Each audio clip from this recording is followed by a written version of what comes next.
आज जो हम लोग बेसिकली बात करेंगे, जैसे पिछले बार में हमने फर्टिलाइजेशन और डेवलपमेंट ऑफ द बेबी पढ़ा था, इस बार जो आज हम बात करेंगे वो बेसिकली हम बात करेंगे about the menstrual cycle and about the birth control. ठीक है, इन दो टॉपिक के बारे में हम लोग बात करेंगे। अब देखिए एक बात समझिए, सबसे पहले जो हम लोग बात करेंगे we will talk about the sexual cycle in female. तो जो सेक्सुअल साइकिल होता है फीमेल के अंदर, that is also called as menstruation, that is also called as menstruation. अब देखो, मैंने आपको एक चीज़ बताया था कि मेंस्ट्रुएशन जो होता है वो प्यूबर्टी के समय स्टार्ट होता है। तो starting of menstrual cycle is indication of the puberty or not? It indication of what? Is indication of puberty. That means puberty has been attained. So starting of menstrual cycle is called as menarche. Menarche एक word है, ठीक है।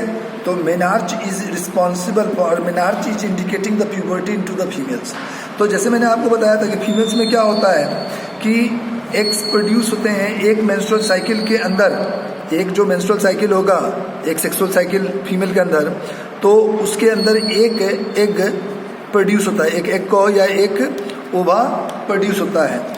और ये जो process होता है ये लाइफ टाइम के लिए नहीं होता है। After a particular period of time the menstrual cycle stops. तो स्टॉपिंग ऑफ मेंस्ट्रुअल साइकिल जो होता है, so that is called as menopause.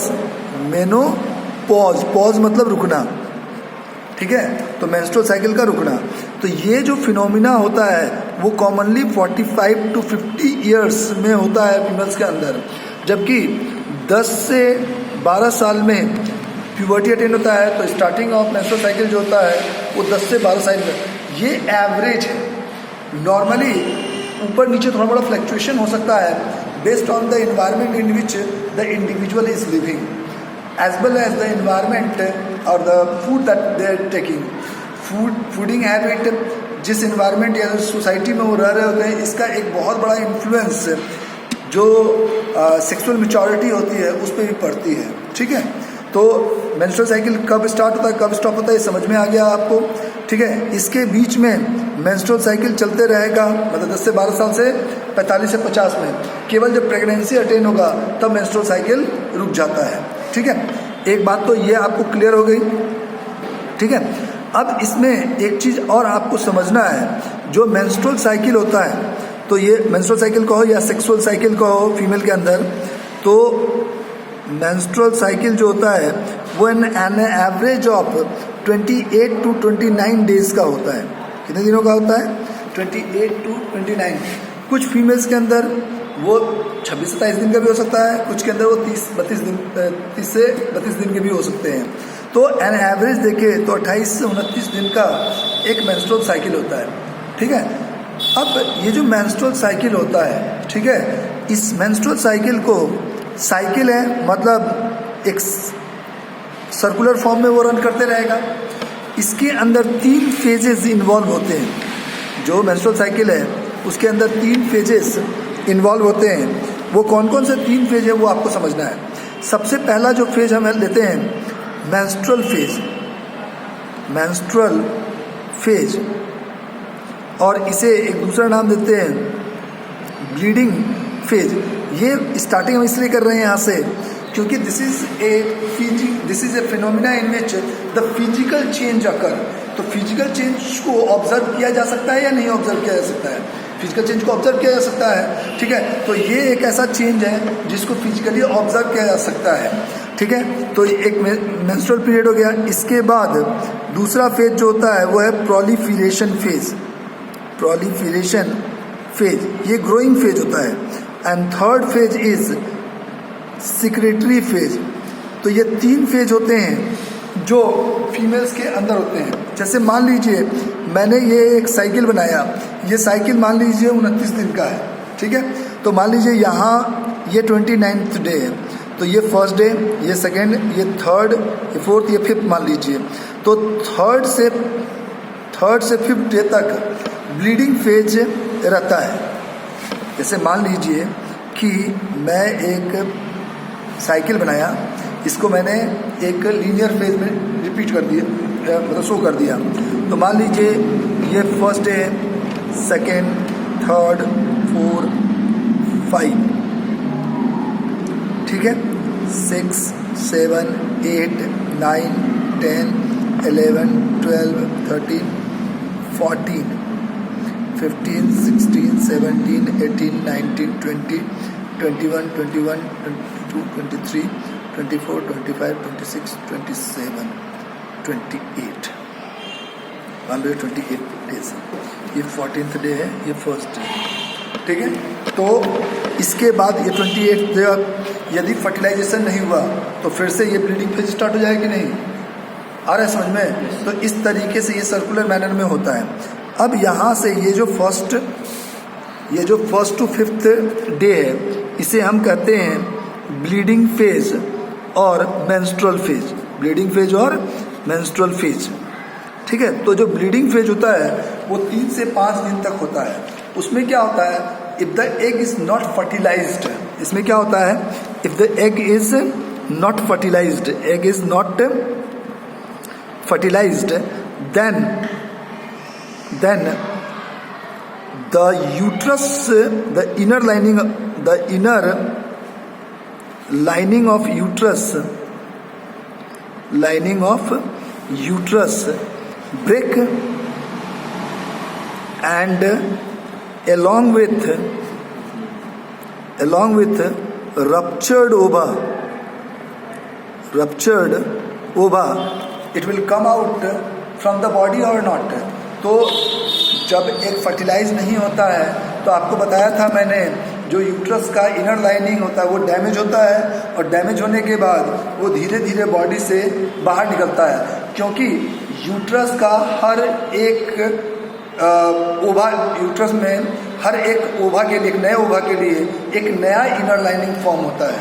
अब मान लीजिए एक ओवा फर्टिलाइज नहीं हुआ तो वो तो रिमूव होगा, दूसरा एक प्रोड्यूस होगा, जब दूसरा एक प्रोड्यूस होगा तो उसके लिए दूसरा इनर लाइनिंग डेवलप होगा। मान लीजिए दूसरा भी फर्टिलाइज नहीं हो तो वो भी दूसरा इनर लाइनिंग वो भी रिमूव होगा, फिर तीसरा एक प्रोड्यूस हुआ तो तीसरा इनर लाइनिंग फिर से डेवलप होगा। मतलब हर एक नए ओवा के लिए एक नया इनर लाइनिंग फॉर्म होगा। यदि एक फर्टिलाइज नहीं हुआ तो वो इनर लाइनिंग रप्चर होके along with the tissue and the blood vessels and the ruptured ova it will come out of the body or not। तो ये चीज़ होता है ब्लीडिंग फेज में। फिर जो आपका 15 to 14th डे है, this is called as proliferation phase. इस फेज को क्या कहते हैं, प्रोलिफरेशन फेज। ये वो फेज होता है जिसमें एग डेवलप होना शुरू होता है ओवरी के अंदर, और डेवलप होके एक समय आता है जब वो मैच्योर रहता है, और मैच्योर्ड होने के बाद that will be release from the ovary, ठीक है। तो जो रिलीज होता है ओवा का, so that process is called as ovulation. So वो commonly mid of the menstrual cycle में होता है। वो कब होता है, ओव्यूलेशन कहने का मतलब क्या हो गया, ओव्यूलेशन कहने का मतलब है रिलीज ऑफ ओवा, रिलीज ऑफ ओवा। तो ओवा रिलीज होता है, और वो कब होता है, मिड ऑफ मेंस्ट्रुअल साइकिल। मान लीजिए 28 डे का मेंस्ट्रुअल साइकिल है तो उसका मिड 14th हुआ, तो 14th डे को ओवा रिलीज होगा, and the process is called as ovulation. तो ब्लीडिंग फेज रुकने से लेके जब तक ओवा रिलीज नहीं होता है उस फेज को हम कहते हैं प्रोलिफरेशन फेज, ठीक है। तो इसमें जो एग है, egg develops into the ovary, develop into ovary, and after maturation, after maturation it is released from ovary, ovary से वो रिलीज कर जाता है। तो ओवा रिलीज हो गया। ओवा रिलीज होने के बाद जो फेज आता है, that phase is called as secretory phase. That phase is called as what, secretory phase. अब एक बात बताओ, जैसे ओवरी है ओवरी से ओवा रिलीज हो गया तो ओवा को जो सेल्स, जैसे ये मान लीजिए ओवरी है, ये क्या है ओवरी, इसके अंदर ब्लड सप्लाई है, जैसे ये ओवा डेवलप हो रहा है तो इसके चारों तरफ छोटे छोटे सेल्स होते हैं, फॉलिकुलर सेल्स, जो इनको न्यूट्रिशन, ये एग है तो ये जो छोटे छोटे सेल्स हैं इन्हें हम कहते हैं फॉलिकुलर सेल्स। ये फॉलिकुलर सेल्स नरिशिंग सेल्स होते हैं जो एग को नरिशमेंट देता है। इस कारण से एग की साइज बड़ी हो जाती है और इसकी साइज धीरे धीरे छोटी होने लगती है। जब ओवा रिलीज हो जाता है, ओवा रिलीज हो गया तो जो ये फॉलिकुलर सेल्स हैं ये यहीं पे रहेंगे या ये बाहर रिलीज हो जाएंगे, ये ओवरी के अंदर ही रहते हैं। तो ओवरी के अंदर रहने पे ये हार्ड होना, जिससे ओवा निकलता है उसके बाद ये हार्ड होना शुरू हो जाते हैं और इसे हम कहते हैं कॉर्पस ल्यूटियम। इसे क्या कहते हैं? Corpus luteum. और ये कॉर्पस ल्यूटियम जो होता है ये एक केमिकल रिलीज करता है जिसे हम कहते हैं प्रोजेस्टेरॉन, एक हार्मोन रिलीज करता है प्रोजेस्टेरॉन। और ये प्रोजेस्टेरॉन जो होता है that is responsible for the hardening of the uterus. ये किसके लिए रिस्पॉन्सिबल होता है? Hardening of uterus. वो इसलिए ज़रूरी है कि यदि जो ये एग रिलीज हुआ है, यदि एग फर्टिलाइज हो जाता है तो फर्टिलाइज होने के बाद उसको यूट्रस के साथ जुड़ना होगा ताकि उसको नरिशमेंट मिल सके। और यदि यूट्रस हार्ड नहीं हुआ तो the ova will be released और it will not attach with the uterus, तो development will not take place. तो इसलिए उसको हार्ड करना जरूरी है। उसको हार्ड करने के लिए कौन रिस्पॉन्सिबल होता है? प्रोजेस्टेरॉन। तो इसीलिए इस फेज को हम क्या कहते हैं? Secretary phase. यदि फर्टिलाइजेशन हो गया तो ये प्रोजेस्टेरॉन रिलीज होते रहेगा। ये प्रोजेस्टेरॉन क्या होगा? रिलीज होते रहेगा and this will be responsible for doing the uterus more harder and more harder so that the weight of the fetus will increase, so it will be able to support the fetus। ठीक है, तो इसलिए इसको hard होना जरूरी है। तो ये रिलीज होता रहता है। मान लीजिए फर्टिलाइजेशन नहीं हुआ तो ये प्रोजेस्टेरॉन रिलीज होना बंद हो जाएगा। प्रोजेस्टेरॉन रिलीज होना बंद हो जाएगा तो ये हार्ड होना बंद हो जाएगा। या हार्ड होना बंद हो जाएगा तो उसके बाद ये ब्रेक कर जाएगा और ब्रेक करेगा तो फिर ब्लीडिंग फेज स्टार्ट हो जाएगा कि नहीं? यदि फर्टिलाइजेशन हो गया तो ये फिर 9 मंथ के लिए कंटिन्यू हो जाएगा हार्डनिंग। यदि फर्टिलाइजेशन नहीं हुआ तो यहाँ आधे टाइम के बाद ये कॉर्पस ल्यूटियम डिजेनरेट होना शुरू होगा, प्रोजेस्टेरॉन का रिलीज होना कम हो जाएगा। प्रोजेस्टेरॉन का रिलीज होना कम हो जाएगा तो हार्डनिंग कम हो जाएगी और फिर आपका यूट्रस ब्रेक कर जाएगा और ब्रीडिंग फेज स्टार्ट हो जाएगा। तो इस तरीके से ये सेक्सुअल साइकिल जो है ये फीमेल के अंदर आफ्टर एवरी 28 डेज रिपीट होते रहता है। और हर एक सेक्सुअल साइकिल के अंदर और मेंस्ट्रुअल साइकिल के अंदर एक ओवा रिलीज होता है एट ए टाइम कॉमनली।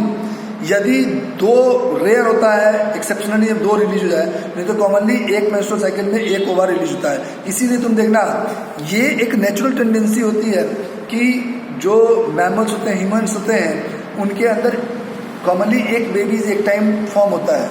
वो कोई न्यूज़ नहीं होता है क्योंकि नॉर्मल फिनोमिना है। नॉर्मल चीज़ें कभी न्यूज़ नहीं होती है। तुमने कभी किसी को सुना है ये बोलते हुए कि अरे उसकी एक बच्चा हुआ उसके घर में? नहीं, वो तो नेचुरल फिनोमिना। लेकिन यदि किसी घर में ट्विंस हो जाए या 3 हो जाए, अरे उसके घर में ट्विंस हुए, वो एक न्यूज़ है। बिकॉज नेचुरली एक टाइम में एक ओवा प्रोड्यूस नहीं होता है। यदि एक से ज़्यादा प्रोड्यूस हुआ तभी तो 2 ट्विंस बने, अनआइडेंटिकल ट्विंस बने हैं। तो ये चीज़ें वो नॉर्मल नहीं है। तो नॉर्मली क्या होता है, एक मेंस्ट्रुअल साइकिल के अंदर एक ओवा प्रोड्यूस होता है। यदि फर्टिलाइजेशन हो गया तो ये 9 मंथ के लिए इनलार्ज होगा। नहीं फर्टिलाइजेशन हुआ तो हार्डनिंग बंद होगा और यूट्रस की लाइनिंग टूटेगी और ब्लीडिंग फेज स्टार्ट हो जाएगा। तो ये इस तरीके से सेक्सुअल साइकिल जो होता है वो keep on occurring into the females. So this is how the menstrual cycle take place into the females. तो ये आपको समझ में आ रहा होगा, इसमें कोई प्रॉब्लम नहीं है आप लोग को? ठीक है, तो आपको मेंस्ट्रुअल साइकिल कैसे होता है ये आपको समझ में आ गया था। ठीक है, नेक्स्ट जो हम लोग बात करेंगे we will talk about the birth control. Next हम क्या बात करेंगे? About the birth control.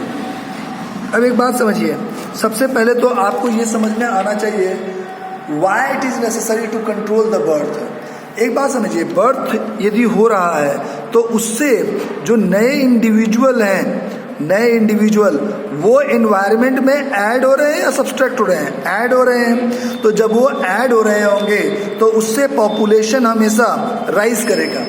तो due to the increasing population it is very necessary to control the birth rate. और टू कंट्रोल द बर्थ।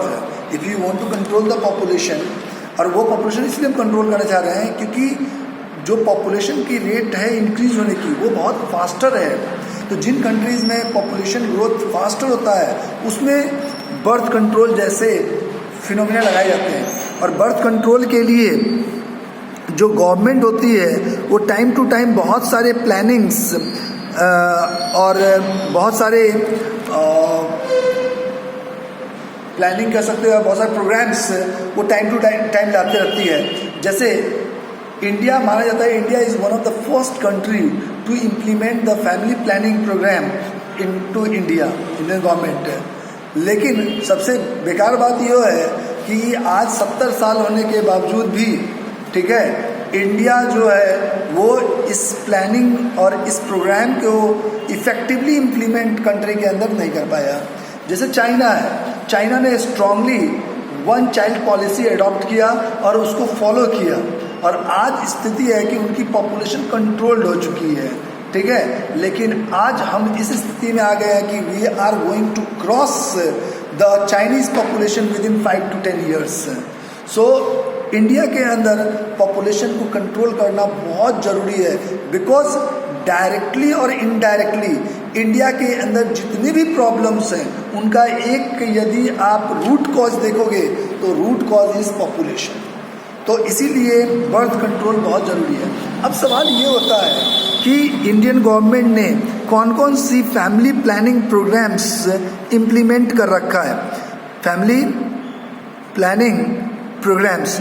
तो जैसे आपने सुना होगा हम दो हमारे दो, ये नाम दिया गया है गवर्नमेंट के द्वारा फैमिली प्लानिंग प्रोग्राम्स के, ठीक है। छोटा परिवार, सुखी परिवार, these are the different names which has been given by the government to mobilise the people from controlling the birth, ठीक है। तो यदि हम बर्थ कंट्रोल कर लेते हैं तो we will be able to control the population और नॉट, ठीक है। तो अब सवाल ये है कि ये तो क्लियर हो गया कि family planning programmes India time to time लाते रहती है। एक दो फैमिली प्लानिंग प्रोग्राम के नाम पूछे जाएंगे तो आप बता सकते हो, हम दो हमारे दो, या स्मॉल फैमिली, हैप्पी फैमिली। तो ये सारी बातें इसी चीज़ को इंडिकेट करती है ताकि वो बर्थ कंट्रोल को फॉलो किया जा सके। अब सवाल ये है कि बर्थ कंट्रोल करने का जो सबसे अच्छा तरीका है वो है कॉन्ट्रासेप्शन। जो कॉमनली जो बर्थ कंट्रोल होता है वो एक मेथड से होता है, that is called as contraception. Contraception होता क्या है पर ये समझिए। Contraception is a method by which a female is prevented from pregnancy. तो यदि एक फीमेल को प्रेगनेंसी से रोक लिया जाए, जब वो प्रेग्नेंट ही नहीं होंगी, तो क्या पॉपुलेशन बढ़ेगा? नहीं। तो we have controlled the birth और नॉट। इसका एक और बहुत बड़ा कारण है, इंडिया के अंदर मेडिकल फैसिलिटी तो बढ़ गई। मेडिकल फैसिलिटी बढ़ने से क्या हुआ, जो डेथ रेट था उसको आपने कंट्रोल कर लिया। डेथ रेट को तो कंट्रोल कर लिया लेकिन बर्थ रेट को कंट्रोल ही नहीं किया, वो आउट ऑफ कंट्रोल है आपके। तो ये जो बुढ़े मर रहे थे वो बुढ़े बच गए और नए इंडिविजुअल और आ गए, तो पॉपुलेशन और तेज़ी से ग्रो करेगा या धीरे से ग्रो करेगा? और ग्रो करेगा। पहले क्या थी, time to time epidemics, famines and the natural disasters used to take place, and because of which the large number of people used to get killed in these epidemics and famines. तो अपने आप control हो जाता था birth. लेकिन after the independence we have emphasized over the medical facilities, and because of which the death rate we have able to control the death rate. Death rate control कर लिया लेकिन बर्थ रेट पे हमने कुछ अंकुश लगाया ही नहीं, इसीलिए पॉपुलेशन जो है एक्सप्लोड कर गया है, बहुत तेज़ी से इंक्रीज किया है, ठीक है। तो कॉन्ट्रासेप्शन क्या है? The method by which pregnancy is controlled in females, ठीक है। Method by which the pregnancy is controlled और प्रेगनेंसी इज प्रिवेंटेड कर सकते हो। Pregnancy is prevented in female. तो यदि हम प्रेगनेंसी को प्रिवेंट कर दें फीमेल्स में, so we will be able to control the birth और नॉट। ठीक है। अब ये जो कॉन्ट्रासेप्शन होता है, कॉन्ट्रासेप्शन 3 तरह के होते हैं जो आपको पढ़ना है। एक तो फिजिकल कॉन्ट्रासेप्शन, फिजिकल बैरियर भी कहते हैं, फिजिकल कॉन्ट्रासेप्शन भी कहते हैं सेप्शन। दूसरा chemical contraception, and third is surgical contraception.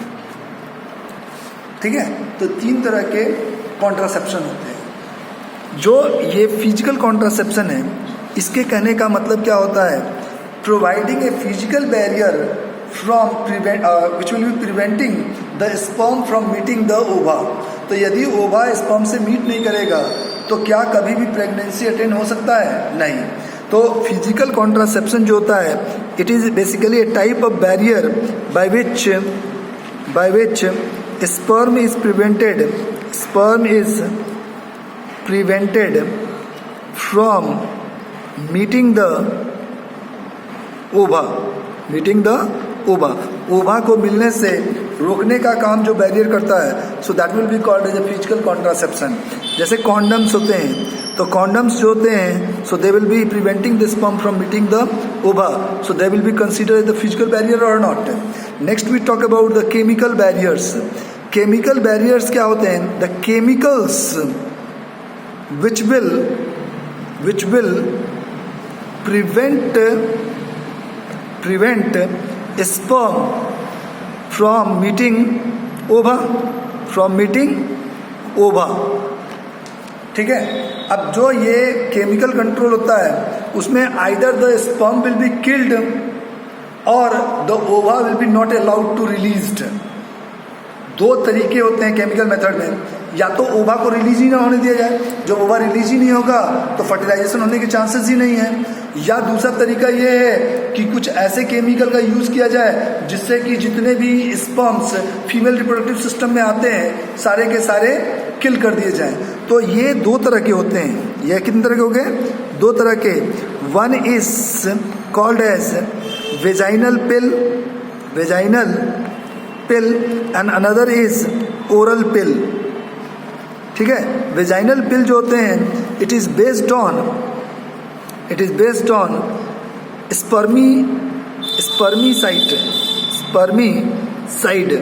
Side word कहीं पे भी होगा, CID, तो इसका मतलब होता है किलिंग। तो किलिंग ऑफ स्पर्म। तो जितने भी वेजाइनल पिल्स होते हैं वो किस चीज़ पे बेस्ड होते हैं? किलिंग ऑफ स्पर्म्स पे। ठीक है। जो ओरल पिल्स होते हैं, so they are the chemicals which are taken by the females,